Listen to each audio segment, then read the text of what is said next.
O Livro dos Espíritos.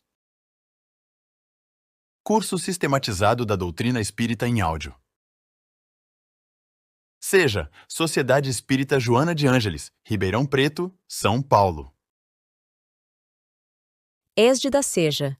Este curso é o estudo sistematizado da doutrina espírita da Seja, ministrado pela companheira Maria José Mondim Moreira, de São Paulo, Ribeirão Preto.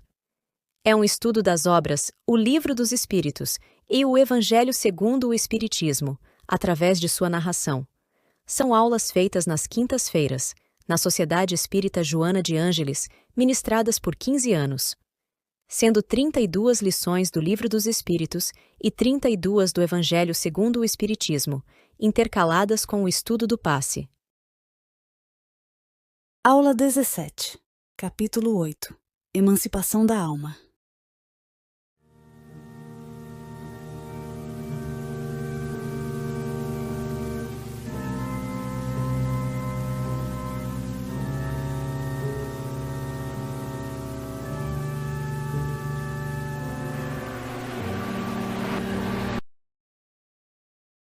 Boa noite a todos.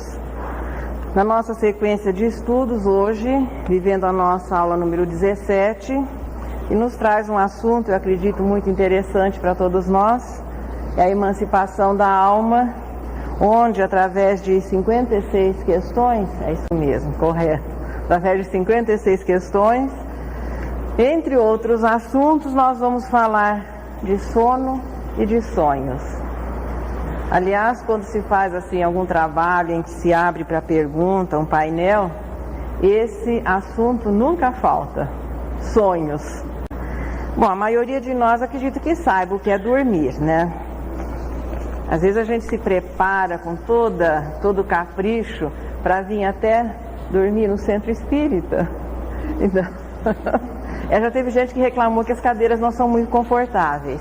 Nós vamos pensar às vezes em substituir no futuro. Mas o princípio inteligente que mais tarde se transforma no espírito, ele vai se preparando durante toda essa jornada evolutiva. E se nós observarmos assim mais diretamente quem tem cães, gatos em casa, eles sonham, eles dormem e também sonham. Portanto, sonhar não é um privilégio ou uma característica apenas da espécie humana. O que existem são diferentes realidades com relação ao sonho. Mas o princípio inteligente, vivendo as experiências anteriores à humanização, vai treinando tudo aquilo que é importante, tudo aquilo que ele precisa saber para ter uma relação saudável com o corpo. E mais tarde, quando já na espécie humana, ele começa a viver realmente aquilo que o sono pode lhe propiciar. Ou seja, o sono para o espírito encarnado corresponderia ao momento de um recreio, mas um recreio que pode ser inteligente, que pode ser proveitoso. Durante o afrouxamento dos laços, que exatamente que o corpo precisa de descanso. O corpo estando adormecido, o espírito pode se utilizar daquelas horas para, de uma certa maneira, reviver um pouco do mundo espiritual. É como se durante algumas horas ele pudesse voltar à situação de espírito quase que errante, podendo usufruir, podendo aproveitar, podendo desenvolver-se no mundo espiritual nesse período em que o corpo adormecido precisa descansar, mas o espírito não. A alma jamais fica inativa, é o que nos traz a resposta 401. Ela pode lançar-se pelo espaço, entrando em relação com o mundo espiritual. Durante esse período em que ele fica no mundo espiritual, ele pode realmente aproveitar e vai em busca daquilo que lhe seja interessante. Ele vai em busca dos seus interesses.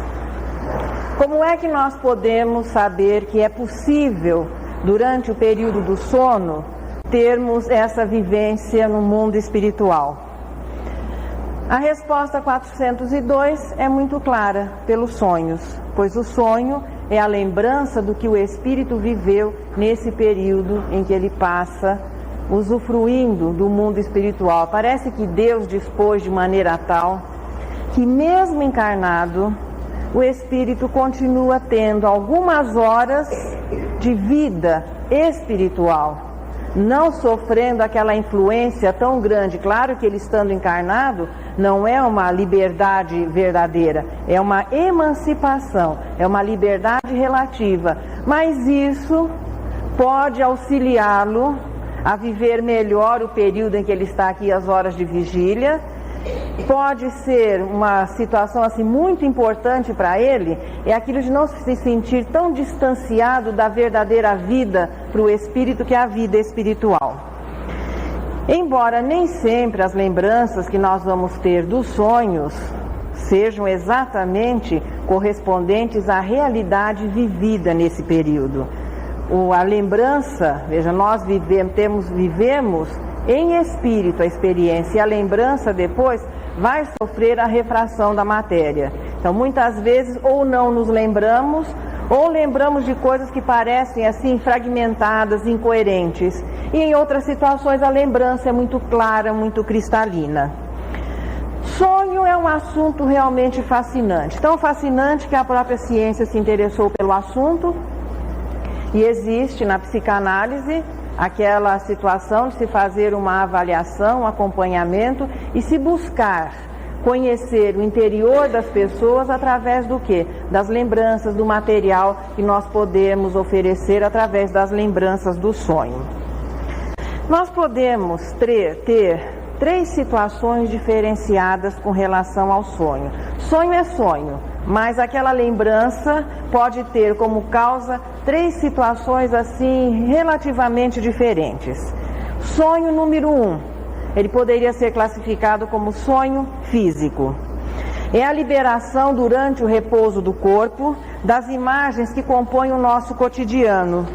Podemos criar sonhos, fantasias, podemos buscar o prazer, podemos nos castigar, então nos punir durante esse estado de sonho, ou simplesmente promovermos assim uma catarse, uma limpeza, uma queima de todo aquele material que vai se acumulando. O que é que nós realizamos?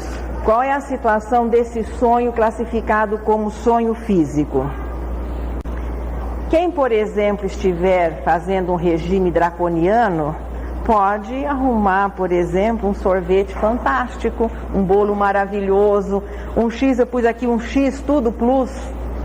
Então, tudo aquilo que às vezes durante o dia ele se sentiu frustrado, no sonho muitas vezes ele vai dar um jeitinho de realizar-se. Ele está criando aquela fantasia, está vivendo, portanto, no sonho físico nós somos os autores do roteiro, nós somos o produtor, nós somos o artista principal, o sonho é criação nossa.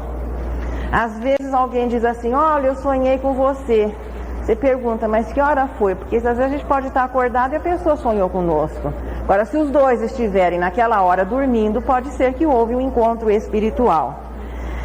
Durante o sonho também, esse sonho físico, as pessoas apaixonadas podem criar as fantasias com, claro, o objeto da sua paixão.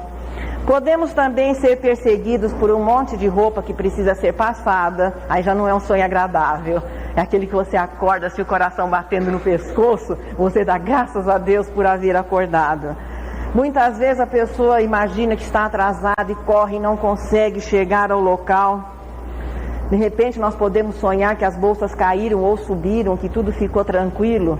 Então, dependendo da nossa preocupação, do nosso nível de interesse, daquilo que nós somos, nós podemos criar esses sonhos, porque é como se o espírito estivesse vivendo a sua atmosfera mental. Muito comum as pessoas que são dadas a jogo, por exemplo, o jogo do bicho, olha, tem aquele que sempre sonha com o bicho que vai dar, porque veja, isso faz parte, a sua atmosfera, a sua atmosfera espiritual, está claro, ela é composta de todos os nossos pensamentos, que tomam forma, que passam a existir, e durante o sono o espírito vai viver essas suas criações.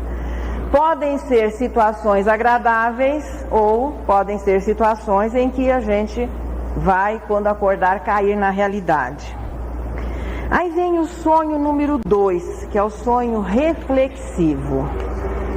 É quando nós podemos dar um mergulho mais profundo na nossa personalidade, vivendo até experiências, ou melhor dizendo, lembranças das existências passadas.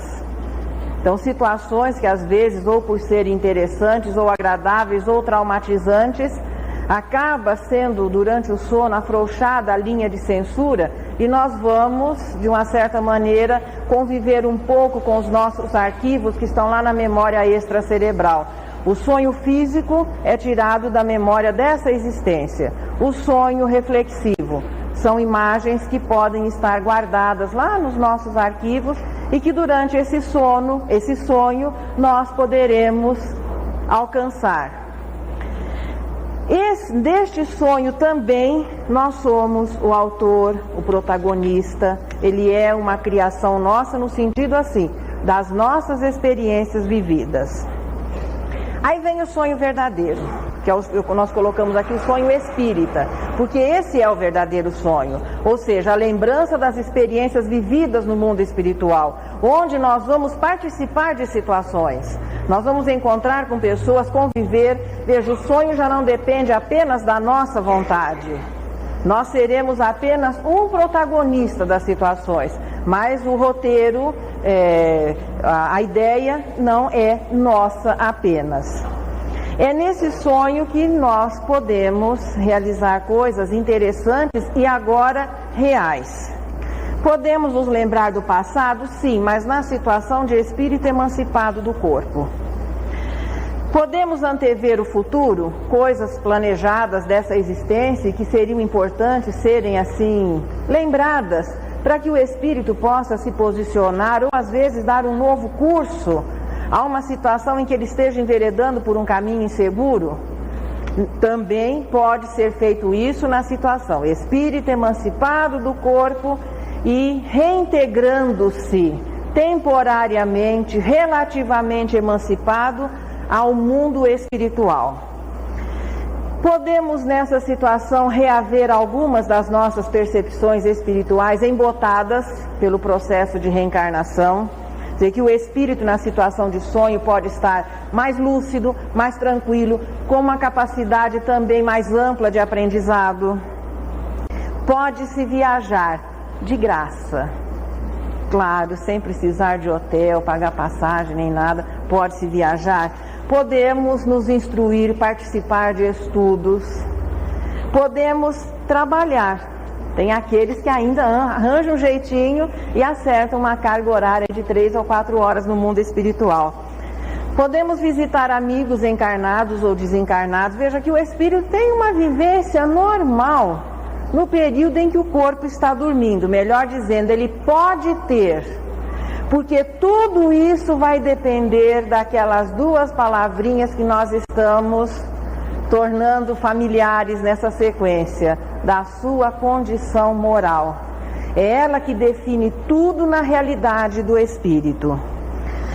Podemos, esse período, veja, vivido enquanto o corpo dorme, pode nos influenciar de uma maneira muito benéfica. Quantas vezes já ouvimos dizer assim que o travesseiro é um bom conselheiro? Travesseiro é travesseiro. Quando é que ele se torna um bom conselheiro? Quando você, se utilizando do travesseiro como apoio da cabeça, você adormeça, o espírito se liberte e muita coisa que às vezes estava aquela situação difícil de ser contornada ou resolvida ou amenizada, na situação de espírito mais lúcido, mais tranquilo, um pouco mais desprendido, ele acaba enxergando algumas opções e quando desperta, nossa, mas como é que eu não pensei nisso antes? Era tão fácil, estava à minha frente, eu não havia enxergado. Enxergou como espírito e conseguindo manter a lembrança, às vezes nem se lembra do sonho, mas lembra-se da medida que se tenha que tomar, do caminho que se deve seguir. Em verdade, são 7 ou 8 horas Depende, né? Tem gente que faz o ritmo dos felinos, dorme 16 e fica acordado 8. Felinos geralmente é 16 por 8. Na espécie humana, 8 de sono, 8 de trabalho e 8 seria de recreação ou de lazer. Mas tem gente que ainda dorme um pouquinho mais. Mas são, olha, pelo menos que 6 não é saudável para ninguém. Mais que 8 também não. Quer dizer, 8 é a conta exata. 6 é o mínimo, menos que 6 a pessoa pode começar a se prejudicar, porque o corpo precisa de descanso e o espírito precisa respirar um pouquinho. Não respirar o ar aqui da vida material, mas ele precisa arejar-se um pouquinho como espírito. Então Deus já deixou essa porta, já deixou essa possibilidade para que nós não nos sentíssemos tão distanciados da nossa realidade espiritual. Portanto, é um período veja, até considerável, em que nós podemos recuperar e usufruir da nossa verdadeira identidade, ou seja, a identidade espiritual. Basta que para isso nos preparemos. Aí nós vamos voltar lá no sono inteligente, lembram-se dele? O sono inteligente, segundo o que os espíritos informam aqui, é característico das almas mais elevadas, de uma condição moral superior. Não estão vivendo, claro, com responsabilidade tudo aquilo que a matéria possa lhe oferecer, mas sem desconhecer a sua situação de espírito. Portanto, nos prepararmos para ter um sono inteligente não é exatamente no momento de adormecer, embora existam algumas coisas que possam auxiliar, mas é a maneira como se vive o dia, é a maneira como nós vivemos a vida. Isso vai favorecer com que tenhamos um sono inteligente. E é afirmado aqui neste capítulo que as pessoas que se habituam ao sono inteligente também podem ter uma morte inteligente, que é aquela classe A de luxo especial, em que o espírito vive a sua espiritualidade mesmo tendo um corpo. Se é hora de reencarnar, vamos reencarnar numa boa. Se é hora de desencarnar, vamos desencarnar pelo menos com educação. E aproveitar o espaço de reencarnado e depois aquele na situação de espírito errante, vivendo o que essas duas situações têm de melhor a oferecer. E não ficar agarrado, lutando, não aceitando as situações. Desencarnado fica brigando que quer reencarnar. Reencarna, fica desesperado porque sabe que vai ter que desencarnar. Então a pessoa tem que ser assim mais maleável, mais tranquila, viver o momento. Então ter um sono inteligente é um treinamento, porque eles afirmam aqui, eu nem queria falar para não perturbá-los, que cada noite de sono corresponderia semelhante ao processo da morte, só que a gente vai acordar no dia seguinte. É o momento em que o espírito se distancia do corpo, educadamente ele deixa o corpo descansando e vai cuidar da sua vidinha de espírito. Quem é que, quando emancipado do corpo, vai ao encontro de trabalho e instrução, melhor dizendo, chega lá e procura serviço? É só fazer uma avaliação de por que é que nós trabalhamos por aqui. Quando se estuda a lei do trabalho, é dito que o trabalho é uma imposição. Aliás, o pessoal apresentou o trabalho com a humanidade terrestre como uma expiação, como um castigo. É aquela história, entre aspas, de Adão, que porque eles não obedeceram o Senhor, tiveram que trabalhar aqui e conseguir as suas coisas com o suor do rosto. Porque antes ninguém trabalhava? Ou a lei é não trabalhar? O normal é que se trabalhe. Mas o espírito imperfeito não é muito chegado. Se nós tivéssemos recursos para viver bem sem trabalhar, a maioria de nós não ia voluntariamente cumprir uma carga de 8 horas para receber o pagamento no final do mês. Então nós somos forçados a uma situação. Existe toda uma cobrança de que você tenha aplicação durante a vida. Se a nossa realidade é estudo e trabalho forçado, decorrente do quê? De uma imposição familiar, social, ou seja, as regras têm que ser cumpridas. Será que quando o corpo dormindo, que ninguém está cobrando voluntariamente, nós vamos nos inscrever para um cursinho extra ou vamos nos inscrever para um trabalho extra? O que nós fazemos durante o sono reflete exatamente aquilo que nós somos. É por isso que, em analisando-se os sonhos, nós vamos começar a nos defrontar com aquilo que nós somos. E a maioria de nós nem sempre gosta. Porque muitas vezes vamos encontrar uma personalidade que nós dizemos ser até desconhecida. Mas não é não. Portanto, para que possamos, durante as horas de sono, aproveitar para o nosso progresso espiritual, para o nosso crescimento moral, as experiências vividas no mundo espiritual, isso tem que ser preparado por aqui. André Luiz, por exemplo, relata casos de espíritos, veja, muito materializados, ainda muito imperfeitos, que quando o corpo dorme, o que é que eles fazem? Dormem também. E ele relata a situação de espíritos adormecidos, 30 centímetros mais ou menos acima do corpo, o corpo dormindo e a alma roncando. Tranquilos os dois. Porque se durante o dia ele trabalha e estuda forçado, imagina que na hora do sono ele vai querer um servicinho extra. Ele vai aproveitar e dorme também, perdendo a oportunidade do quê? De conviver numa situação tranquila no mundo espiritual. Veja que o sono físico, o sonho físico e o reflexivo, não significa exatamente que se está tendo um sonho, que se vai ter um sonho inteligente. O sonho inteligente é privativo de espíritos que já consigam ter sonos inteligentes. Porque o sonho reflexivo ou físico, muitas vezes, ele é resultado da nossa bagagem, dessa existência ou das anteriores. E vamos considerar que nós não temos nada de melhor por lá? O melhor está daqui para frente. Aquele passado é muita coisa que é importante, mas não é melhor que as nossas aquisições de agora. Então, quanto mais nós nos desvincularmos desse sonho físico ou reflexivo e nos prepararmos para um sonho inteligente, que é quando você vai adiante, você vai procurar conviver com o mundo espiritual, com pessoas melhores do que você, colocando-se na situação de aprendiz, na situação de aluno, de trabalhador humilde, buscando o quê? O seu crescimento espiritual. As lembranças do sonho inteligente, elas são agradáveis quando existirem, interessantes, reparadoras. As lembranças do sono reflexivo ou do sono físico, muitas vezes são sonhos, mas a gente chama de pesadelo mesmo, que de ordem geral não são agradáveis, embora algumas possam até pela nossa criação, pela nossa fantasia, momentaneamente serem agradáveis. Mas o sono existe para que o espírito possa se emancipar. O corpo precisa de repouso, é um respeito que se deve a ele. E o espírito, naquele momento, pode cuidar da sua vidinha espiritual.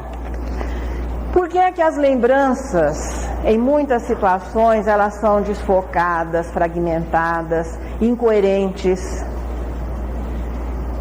É porque o sonho sofre a refração da matéria, é a alma que vive as experiências. Mas no momento em que aquilo vai passar para o consciente do nosso dia a dia, é essa identidade, é o homem que vai compor aquelas imagens. O desprendimento, veja, não ocorre para que se tenha apenas um sonho inteligente. Nós dizíamos que é importante que o espírito, que a pessoa busque o sonho inteligente. Mas existem aqueles que se desprendem, não estão a fim de dormir junto com o corpo, não estão a fim de estudar, não estão a fim de trabalhar. Da mesma maneira que no mundo espiritual superior, o trabalho é 24 horas seguidas, no umbral também os botequinhos funcionam 24 horas seguidas. E tem aqueles que deixam essa oportunidade e vão em busca daquilo que momentaneamente lhes interessa, ou até convivendo aqui com as pessoas, com os encarnados, ou procurando situações que lhes sejam prazerosas, agradáveis, e vivendo experiências, em muitas oportunidades, experiências desagradáveis. Como é que nós vamos diferenciar o nosso sonho físico, se é um sonho reflexivo ou se é um sonho espírita? Nem sempre isso é muito fácil. Veja que a ciência precisa de muitas entrevistas, de um trabalho em conjunto, para que se comece a separar as coisas. E a ciência não considera a possibilidade do sonho espírita. Dentro desse ramo, dentro da ciência, não existe oficialização da alma. Então não se considera a possibilidade de aquela experiência ser verdadeira, da alma libertando-se e podendo vivê-las. Considera-se como sendo material que faça parte do indivíduo, das suas experiências dessa reencarnação. Se a diferenciação nem sempre é possível, é clara, a doutrina espírita dá uma boa sugestão para que possamos começar a ter sono inteligente e sonho, portanto, inteligente. Seja melhor no dia a dia. Comece a viver aquilo que nós já sabemos. Que a gente comece a ajustar o nosso pensamento, o nosso comportamento às leis morais. Nós vamos tendo uma facilidade maior em adormecer, um adormecer mais tranquilo.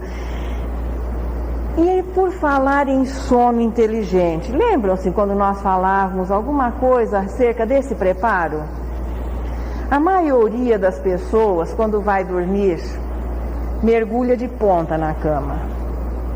Isso, se não adormece no sofá da sala vendo noticiário, filme de terror, ou seja lá o quê. Quer dizer, hoje nós temos uma variedade muito grande de coisas que a televisão pode oferecer, que revistas, livros. Às vezes a pessoa vai feito um zumbi para a cama, ele vai sonâmbulo. Primeira coisa é ter disciplina no nosso horário de dormir. Por que é importante? André Luiz, em alguns dos seus livros, relata situações em que a espiritualidade organiza cursos para que os encarnados durante o sono possam participar, com controle de frequência, sabendo quem é que vai, tudo planejado, direitinho. Então os encarnados desligados do corpo físico teriam acesso, por exemplo, a um curso desse tipo. Só que se o curso foi marcado, por exemplo, às 3 horas da manhã, então um dia ele vai dormir às 10, no outro ele vai dormir às 6. Como é que fica? Nós temos que ter também uma relativa disciplina de qual vai ser o nosso horário de adormecer. Como nós devemos ter um horário para se tomar o café da manhã, para se almoçar, para jantar, o corpo precisa de uma disciplina para que ele possa manter-se saudável e para que possa responder ao comando do espírito. O sono faz parte dessa programação.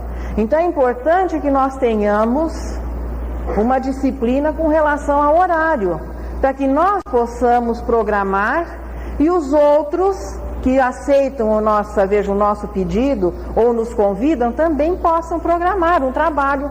Se você aceitou participar 3 horas de um trabalho em determinada colônia, é importante que na hora de entrar em serviço você esteja por lá. Claro que existem as opções de um sábadozinho, um feriado, tudo bem, mas tem que existir uma rotina, ou nós não poderemos, já é um dos inconvenientes para que a pessoa possa ter um sono inteligente. Quem trabalha de noite e dorme de dia vai ter, claro, a sua realidade ajustada aos seus horários, mas é importante que se tenha essa disciplina, inclusive no horário de adormecer. Algumas dicas para que se possa ter um sono inteligente. Com relação ao aspecto moral, seja bom. Simples, né? É só essa. Com relação à parte física, quando nós formos nos preparar para o adormecer, dar um realce àquele horário. Então cada um às vezes tem um ritual, toma banho, não toma banho, toma um chazinho. Cada um tem o seu ritual físico. Faz a sua higiene, prepara-se. Desliga a televisão, Deixa o jornal se não terminou de ler para o dia seguinte. Vamos para a cama ainda lúcidos, conscientes, acordados. Aí é o momento de se fazer uma leitura agradável, elevada. Às vezes pode pôr até uma música, cada um tem um jeitinho, uma música agradável que nos prepare, nos embale para um sono melhor. Faça a sua prece, aproveite e faz aquela avaliação que Santo Agostinho sugere, dá uma olhada no seu dia, faz a programação para o dia seguinte. E aí sim, um bom sono e naturalmente bons sonhos. Quando formos nos deitar também, uma outra dica. Primeiro senta na cama, depois bota os pezinhos para cima, a cabeça é a última que vai no travesseiro, em respeito à nossa coluna vertebral. Não faça ao contrário, dá uma ponta no travesseiro e depois estica o pé. No levantar também, não desperte sobressaltado pelo despertador ou pelo telefone. Já a gente tem que estar consciente que algo vai nos acordar. Acorda, dá uma relaxadinha, respira. Espreguiçar é uma coisa fantástica para o nosso organismo, é um aquecimento. Nós prestarmos atenção, os pássaros, as aves, os felinos, os cachorros, eles espreguiçam. Então isso é muito bom, dá aquela espreguiçada. Quem dorme em dois combina para não ficar um perturbando o outro, né? Quando um inspira, o outro inspira, dá um jeitinho, depois levante a cabeça, senta, bota os pezinhos e comece o seu dia. Não desperte já em pé. Não, o despertador toca, o indivíduo já cai em posição de sentido. É um desrespeito ao nosso físico.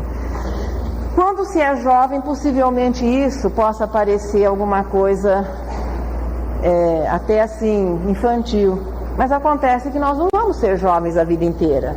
Então é melhor cuidarmos no nosso corpinho, para que quando você já passe dos 20, ele continue ainda oferecendo uma convivência, pelo menos relativamente agradável ao espírito. Bom, nós podemos ter então sono inteligente, que vai nos propiciar um sonho verdadeiro, que é o espírito tendo uma vivência normal no mundo espiritual. Podemos fazer o sonho físico, que é a criação nossa. É importante até que se faça em muitas situações esse também, que a eliminação é a queima daquele material onírico, e o sonho reflexivo, que às vezes são algumas incursões no nosso passado. Mas procurando lembrar sempre que o ideal é que nos esforcemos por aproveitar essas 6 ou 7 horas que nós vamos ter de liberdade. Livres do corpo, nós podemos voltar à nossa situação de espírito, usufruir, viver, aproveitar tudo aquilo que o mundo espiritual tem a oferecer aos espíritos. Agora existem outras situações decorrentes de um estado de emancipação, que pode ser natural ou provocado, e que às vezes vão se caracterizar em um estado, assim, uma situação doentia. Nós conhecemos como letargia e catalepsia. A causa comum desses dois quadros é a suspensão ou a diminuição do fluido vital, no corpo todo ou em partes. A letargia é quando há uma diminuição no corpo todo e a situação pode ser confundida até como morte aparente, é o letargo, é o sono. E a catalepsia é a insensibilidade em partes, pelo menos essa é a definição do Livro dos Espíritos. Tem uma causa física, que ainda não conseguiu uma explicação maior, pelo menos por parte da ciência. À luz da doutrina espírita, existem algumas situações que é um processamento da lei de causa e efeito. São espíritos endividados que têm nessa supressão de fluido vital que cria esse tipo de problemas, uma oportunidade expiatória. Durante as crises ou os ataques de letargia ou de catalepsia, mesmo o espírito ele fica presente ao corpo, mas ele não pode, de ordem geral, no caso da letargia, comunicar-se, expressar-se através do corpo. Nós temos exemplos clássicos lá no Novo Testamento: Lázaro, a filha de Jairo, Talita, a filha de Jairo, e o filho da viúva de Naim. Foram pessoas que foram confundidas. Lázaro, inclusive, já havia sido sepultado. E Jesus fez com que eles retornassem à vida, e o caso ali no Novo Testamento é rotulado como ressurreição. Então, o termo correto não é ressurreição, porque a ressurreição é aquele que já está morto, veja, desfeitos os laços, o espírito retornasse à vida. Isso é impossível. Mas era um estado em que Jesus, como que Jesus os curou? Através, claro, de um influxo magnético. Então, como é que se pode auxiliar nesse tipo de doença, podemos dizer assim? É a restituição do fluido vital através de passes, transfusões de magnetismo, transfusões de fluido vital, que foi o que Jesus fez nas 3 situações. Restituindo aquelas pessoas à vida.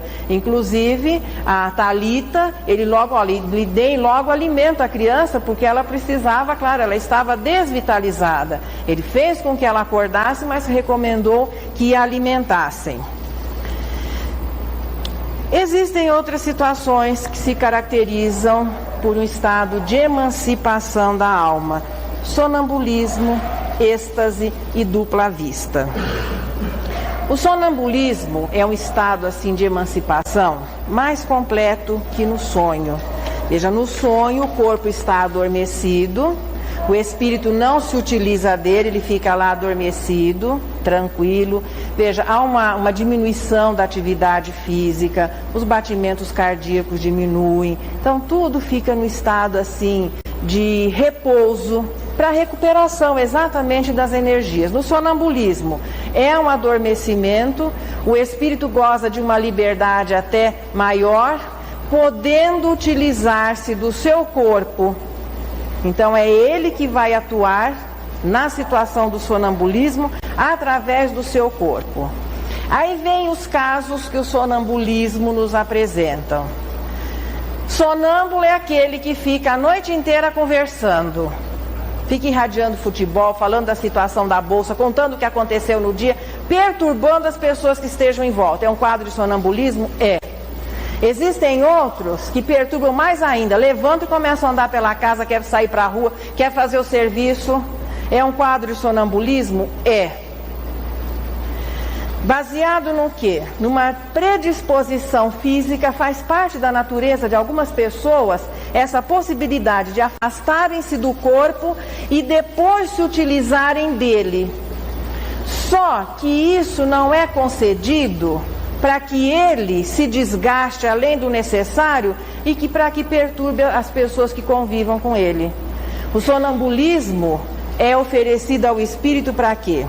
Ele pode ter, naquele momento, uma percepção maior do mundo material, enxergando o mundo material com os olhos de espírito mais lúcido do que no sonho normal que todas as pessoas fazem.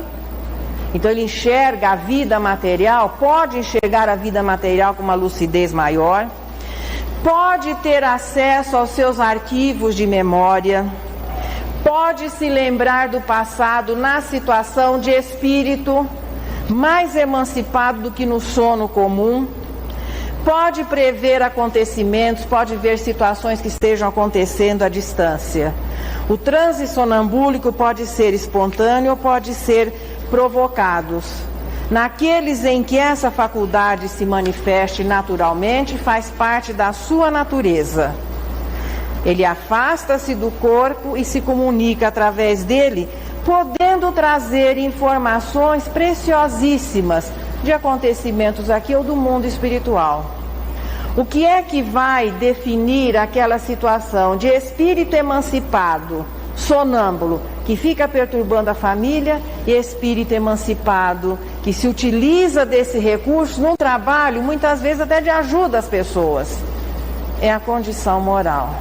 Porque a lucidez sonambúlica também é relativa à condição moral. Então aqueles que porventura tenham alguém que passe por esse problema, que afinal de contas não é um problema, faz parte da natureza da pessoa. Qual é a conduta, em primeiro lugar, que pode ser despertado? Claro que precisa jogar balde de água em cima, aquelas coisas todas, que isso é desagradável para qualquer pessoa que esteja dormindo. Pode ser despertado que não vai morrer. Pode e deve.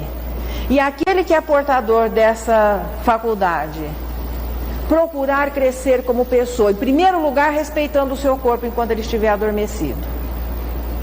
E começando a se interessar por aquilo que à sua volta ele pode viver na situação de espírito.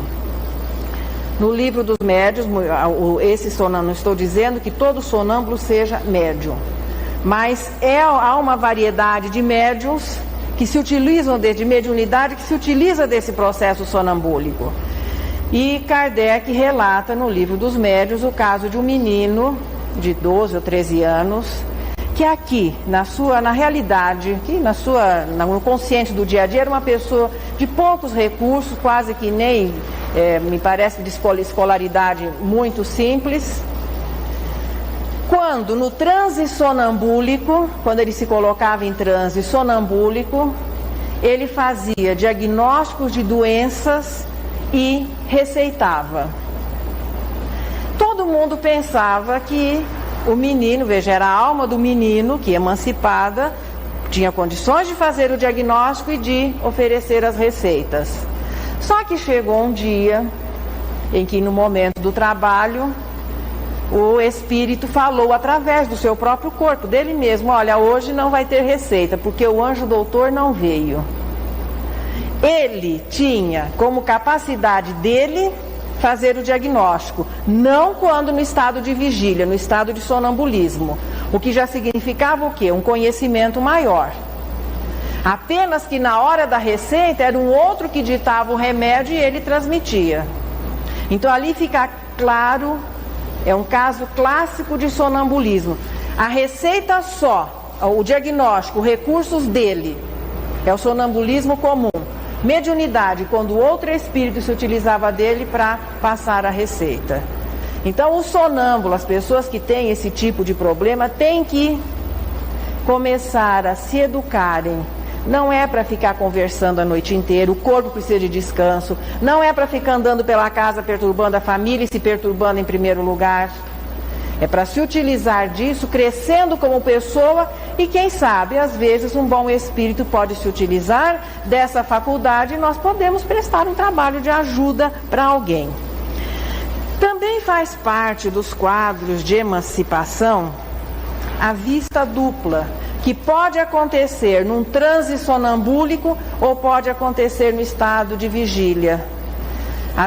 É a visão do espírito. Então, como é que o espírito enxerga? É claro que, evidentemente, que não é pelos olhos. Então, é uma visão para a qual não importa distância e nem tempo. Swedenborg, que foi um dos precursores da doutrina espírita, ele descrevia fatos que estavam acontecendo no momento à distância e que depois eram comprovados.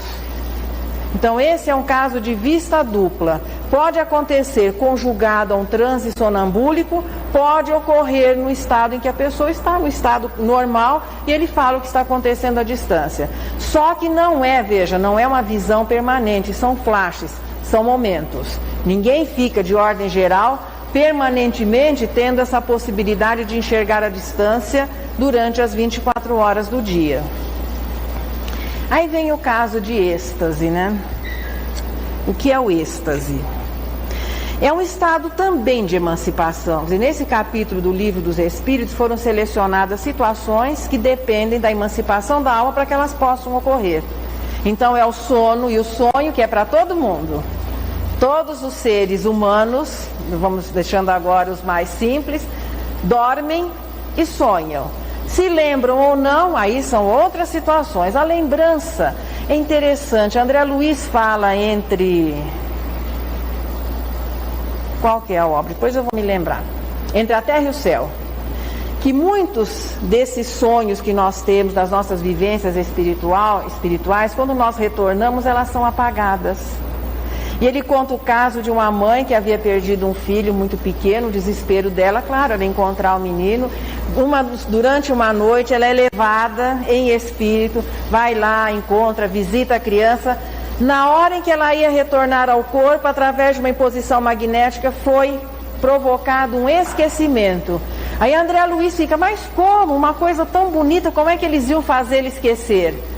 Eles deixaram apenas a lembrança, ia ficar uma leve lembrança que ela havia encontrado o filho. Porque o orientador diz o seguinte: a lembrança poderia ser até fatal.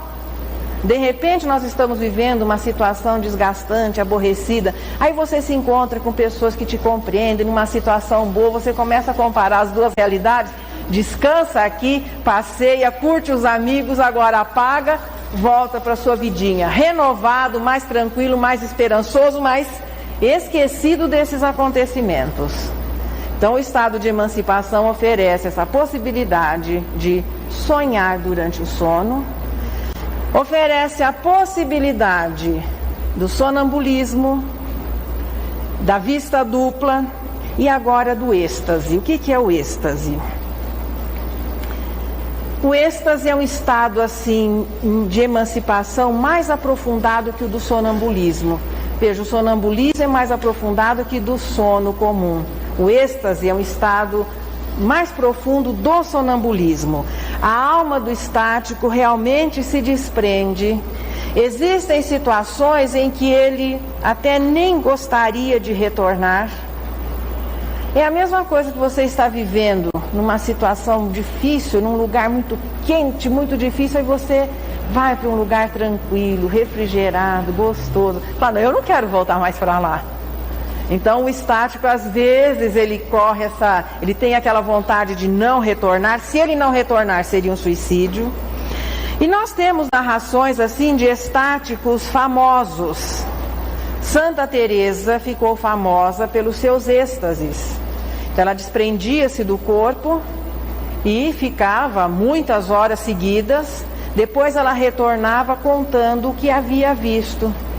Só que o interessante é que ela contava como dentro dos limites dessa existência de formação católica, ela viu o mundo espiritual, aquilo que mais tarde nós iríamos reconhecer, identificar nas descrições de André Luiz, por exemplo. Só que ela disse que havia ido ao inferno. Então o que ela viu no mundo espiritual inferior, em espírito ela era lúcida, que aquilo não existia, que aquilo não era inferno. Só que o espírito Teresa, quando ajustado ao corpo, passa a ser a mulher Teresa. E as imagens, os valores, os detalhes todos do consciente dessa existência. Então aquela lembrança das dificuldades do mundo espiritual inferior, a Santa Teresa reforçaram a ideia de que o inferno existia. Portanto, não se deve, a sugestão é que não se deve confiar muito também nas narrações, nas descrições dos estáticos, porque a refração da matéria todos nós vamos sofrer. Muitas vezes até a influência de espíritos que possam querer perturbar essas lembranças. O que vai ficando bem claro é que o limite da percepção, do alcance, da compreensão do espírito, em qualquer situação, sonho natural, sonambulismo, êxtase, vista dupla, é sempre relativo ao seu coeficiente moral. E veja, o coeficiente moral é a ótica pela qual nós vamos enxergar, é a maneira pela qual nós vamos sentir tudo ao nosso redor. O corpo nos oferece, veja, percepções físicas, mas a compreensão da vida do espírito depende já do seu coeficiente moral. Na situação de livre do corpo, isso se torna muito mais claro. Os que conseguem ter sono interessante, que são aqueles que já procuram, mesmo sendo espíritos encarnados, viver a vida de espírito. Esses vão em busca de coisas superiores, evidentemente. Retornam renovados, mais esclarecidos, mais tranquilos, com uma disposição melhor de ajustar-se, de enfrentar a vida. Outros, desprendidos, vão em busca da satisfação das suas paixões, dos seus vícios, em busca de prazeres ainda materiais. A lembrança pode ser aquela lembrança agradável, já que satisfez uma imperfeição, ou pode ser a lembrança do sonho, um pesadelo mesmo. Existem sonâmbulos que trazem descrições maravilhosas do mundo espiritual. que dão comprovação através da vista dupla dessa possibilidade de o espírito alcançar distâncias e comprovadas as suas narrativas, as suas descrições. Sonâmbulos, quando utilizados por bons espíritos, podem ser médiuns que vão realizar um trabalho eficiente. Há um parênteses. É muito comum em crianças até os 7 anos a apresentação de quadros de sonambulismo. Qual é o comportamento, atitude com relação a isso? Até os 7 anos é normal, embora não seja comum, de repente pode não acontecer com algumas crianças, mas o espírito até os 7 anos, ele ainda não está 100% reencarnado, alguns ajustes ainda estão sendo efetuados. E o espírito goza, portanto, até essa faixa, seriam os 3.000 dias de sonoterapia que Emmanuel se refere. O espírito goza de um estado de emancipação relativa, em que ele pode ter, às vezes, flashes das existências passadas, facilidades, aptidões que depois dos 7 anos podem desaparecer ou até podem permanecer, mas até os 7 anos às vezes acontecem casos de genialidade que depois de passado essa faixa desaparecem. Tem crianças que às vezes sabem ler antes do 7, quando veio para a escola esqueceram, tem que aprender de novo. É normal também a apresentação de quadros de sonambulismo. Não se deve nem desconsiderar e nem supervalorizar. Se passados 7 anos não houve um ajuste, então nós vamos procurar, no caso que a doutrina espírita vai sugerir, que a criança seja encaminhada para as reuniões de estudo sistematizado da infância, ou seja, a evangelização e um tratamento de passes enquanto for necessário, possivelmente vai ajustar-se para que no futuro, se for realmente alguma coisa que faça parte da sua natureza, o espírito possa se utilizar melhor, como é o caso de todas as nossas faculdades. Concluindo, portanto, a gente já está chegando aí para o nosso finalzinho. Não se deve, em não existindo, forçarmos quadros de sonambulismo, de dupla vista ou de êxtase. Naqueles em que já existe, isso pode ser cultivado, mas nós não devemos nos utilizar de técnicas ou de recursos para o desenvolvimento de alguma faculdade em que ela já não exista, não esteja latente. Então, cursinho para desenvolvimento de dupla vista, disso, daquilo, não são recomendáveis. Quem já traz isso na sua natureza deve, claro, procurar crescer e produzir. Aquele que não tem, deve se contentar com a faculdade que já faça parte da sua natureza. Concluindo, portanto, a emancipação da alma é um estado natural. Muito bom que Deus tenha deixado essa portinha. Nós passamos basicamente 16 horas como um ser encarnado, como um homem. Podemos ter 8 horas, quase na situação de espírito errante, vivendo, aproveitando, cultivando aquilo que a vida espiritual pode oferecer em situação de normalidade. É para isso que a emancipação existe e se faz presente em todas as pessoas. Mais específico quando se tratar de sonambulismo, de dupla vista ou de êxtase. O melhor sono, um bom sonho, tem que ser cultivado durante o dia. É aquilo que nós somos que vai se refletir nesse momento de emancipação. Então não adianta nos cobrarmos encontros com pessoas que nós não pensamos nelas. Não adianta cobrarmos que os espíritos nos encaminhem para trabalhos, para cursos, se nós não temos essa disposição. Eles vão respeitar a nossa disposição. Se nós resolvermos dormir junto com o corpo, não vamos deixar dormindo junto ao corpo. Mas se nos desprendermos do corpo, dispostos a continuar a nossa jornada de trabalho, a continuar a nossa jornada de estudo, naturalmente nós teremos todo esse apoio no mundo espiritual. Acho que depois disso vai ficar mais fácil, né? que todos possam ter daqui para frente bons sonhos. Os bons sonhos vão depender exatamente daquilo que nós fazemos quando estamos acordados. Tá concurso nada. Então são situações, veja, aquele nó nos habita. É o funcionário da Maria Dolores, todo mundo dá uma ajeitadinha assim. Vocês vêm aqui só por causa da poesia da Maria Dolores, eu sei disso. Também hoje ela nos traz o lema da felicidade, né? Alma querida, quando a tribulação te agrave a luta, flagelando-te o ser, tanto quanto devas elevar-te, recorda a lei de Deus em toda a parte, trabalhar e esquecer. Não te agrilhoes a nuvens do passado, nem te aflijas pensando no porvir. De esperança a brilhar no coração contente, renova-te e confia alegremente no privilégio de servir. Contempla dos caminhos em que pousas, no amálgama das vidas e das coisas, todos os elementos que te apoiam, do mundo conhecido ao mais além. Guardam consigo apenas, a fim de que o progresso sobrenade, aquilo que lhe dês continuidade no trabalho do bem.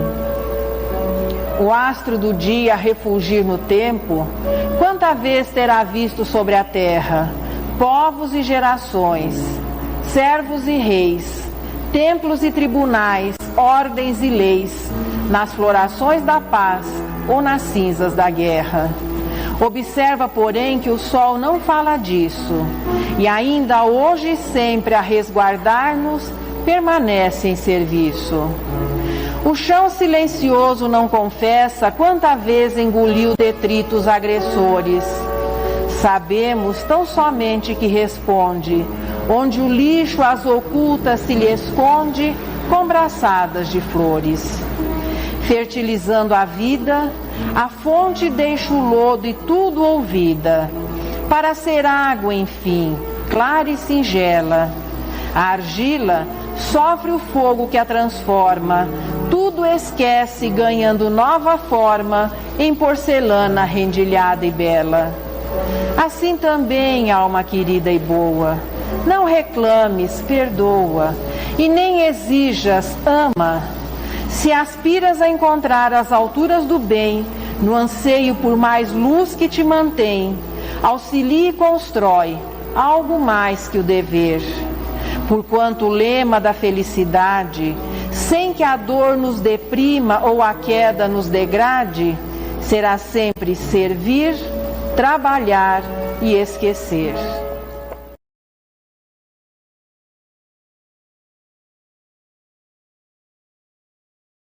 Conteúdo de qualidade, divulgando a doutrina espírita.